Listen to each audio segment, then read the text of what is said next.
Hey guys, welcome back to the channel. I wanted to make a quick video about Tesla opening their supercharger network to non-Teslas in North America. So this is pretty exciting. Today is March 1st, Wednesday, and somewhere in the last 24 or 36 hours or so, February 27, 28, they opened up some of their superchargers for non-Teslas to charge. So full disclaimer, I have not tested the Mach-E myself on Tesla's network yet. I don't live close enough to one of these superchargers to try it, but I do have a local supercharger here in town that I drove over to, and I took some video just so you can get a feel for what it would actually be like once they open up more stations. There's kind of two key aspects for Tesla to do this. One, the station has to be upgraded to what they call a magic dock, which basically takes the standard Tesla plug that only the Tesla vehicles use, and in the charger station itself, where the cord plugs in, they're going to retrofit, and for these stations they opened, they have retrofitted this little extra compartment where a Tesla plug to CCS adapter is built in. So when you roll up in your non-Tesla, you'll use the adapter. So the only thing you'll have to do is download the Tesla app and locate one of these superchargers. So opening the app here, you can see as of now, March 1st, they really only have superchargers in California and in the New York area open, that have the upgrades and that they're doing this. Just looking at Tesla's Charge Twitter, where I've been seeing most of their announcements about this, it sounds like there will be some amount of trial period here. They're not going to just upgrade all the stations and open all the stations. There's going to be some trial period here with kind of these ones they've upgraded. So it'll be interesting to see, do we go a couple of weeks, a couple of months before they upgrade more stations? There's, some pain points of doing this, both from the Tesla owner perspective and from the non-Tesla owner perspective. Non-Tesla owners probably want all the stations upgraded like me, especially here in the Pacific Northwest area. There's a lot of interstate travel where you need to travel some miles before you're going to run into another DC fast charger. I want to show you my supercharger and kind of the situation there. So the biggest issue for non-Teslas is going to be the length of the cord at the supercharger stall. And for the stations they upgraded, they have not increased the cable length or anything like that. They've optimized that length of cable really to be set up for the Tesla cars in their charge port locations. For the non-Tesla folks, that's going to be more of an issue because our charge ports are in all sorts of different places. So I measured the length of the Tesla Supercharger cable, and it's 6 feet. And I haven't visited very many Tesla Superchargers, but that looks pretty standard for all of their chargers. So the length of the cable at Electrify America is 12 feet, so it's double the length. Now you'll note the length of the cable is starting at the very top of the unit, so it's up much higher than the Tesla units are. So it's not going to be exactly, 12 feet in a straight line. It's going to look a little different, but regardless, you've got easily 4, maybe 5 extra feet there from the Tesla cable.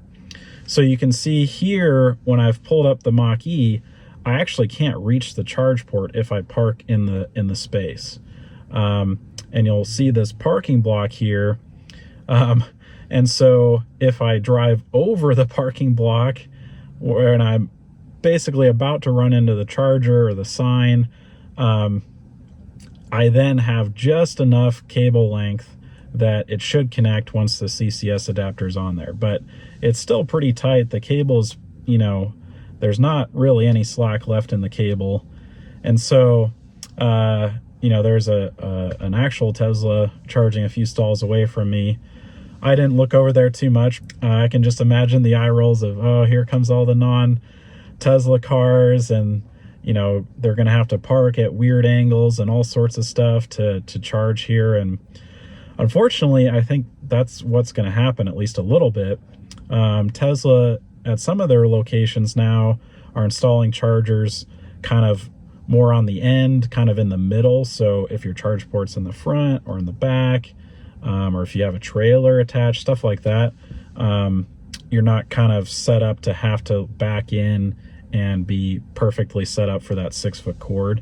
So I think some of those stations, this will help with that, but still the majority of their stations have chargers along the back, and they're intending you to back into a space. So that's the other thing, is if you look at the space where I'm parked, I'm actually blocking the charger to my right. So somebody would be backed into the space I'm in and be using the charger, you know, to my right as I'm looking at it, or it would be to their back left as they're backed in. Where I'm set up to use the charger on my left, which would be their right as they're backed in. So even though I'm in the space, I'm not, you know, between spaces or anything like that, I'm effectively blocking another charger. So I'm basically using two chargers, you know, using one and blocking one. So that's not ideal. I mean, in this station, there's plenty of open spaces right now. So I think, you know, hopefully just common courtesy here will prevail, you know, especially for, you know, folks that are on a road trip, maybe in these less populated areas where we really need some of these, you know, DC fast chargers desperately. Hopefully some charger etiquette here will work out. You know, I don't know what the official rules will be. And, you know, in Tesla's app, it says, you know, please do not block spaces and park sideways.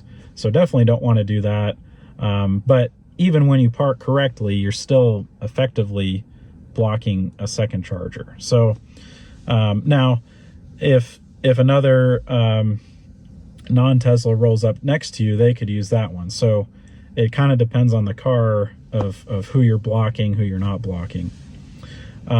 So it's going to be interesting to see how this works out. I think the solution they came up with the Magic Dock, that's pretty cool. So really, if you have a non-Tesla, you don't need to carry any adapters. You roll up to, you know, standard Electrify America with the CCS, plug right in, roll up to an upgraded Tesla station with your app, pick the stall you're at, unlock the Magic Dock, there's your adapter. So you don't have to buy anything for the stations that have been upgraded. Now for the stations that haven't been upgraded, they don't show up on the map at all. You only could find it if you're looking at Google Maps or something like that. But there's no adapters there, you know, and there's no way to activate the charger from your app. So with the Mach-E here, you know, the ideal cable length for where I wouldn't have to drive over that parking block is probably about 8 feet. It'd be nice to have about 2 extra feet. Even at 7 feet, 1 extra foot, it'd still be pretty borderline. I don't think it would work. So really, you need an 8-foot cable, or drive over the parking block if you can. And then kind of the other option would be to park at a weird angle, which I don't recommend. But if there's nobody else there, you're going to be with the car and you can get out of the way, you know, if the Superchargers spots start to fill up, then that seems like an okay practice to me.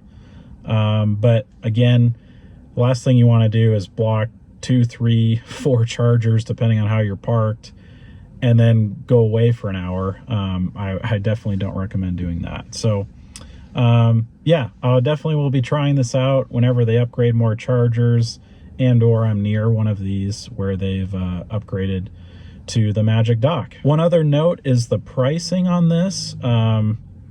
You know, in the Tesla app here, it you know, depends on the state you're in. Every supercharger pricing is a little different.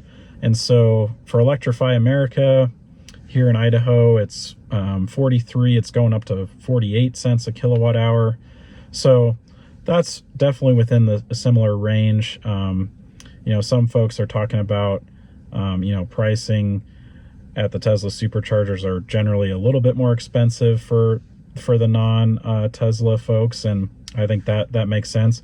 And honestly, I'd be willing to pay the extra amount, because some of these Superchargers are in much better locations than the Electrify America stations. A lot of the Electrify America stations are kind of either near a gas station or at a Walmart parking lot, and there's not always a lot of convenient stuff nearby. It definitely seem to be in generally more desirable locations. So between the location and then just the reliability and likelihood that you're going to be able to charge there, as long as you can maneuver and get into a spot okay and plug in and everything, I would definitely plan my route based on Tesla Superchargers, based on you know, if they're upgraded and everything, of course, but and then kind of use Electrify America as a secondary, to be honest.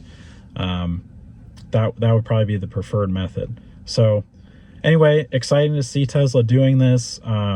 It's making me excited about the Mach-E again in terms of road trips. You know, I have a whole charging video talking about home charging, my road trip experience so far.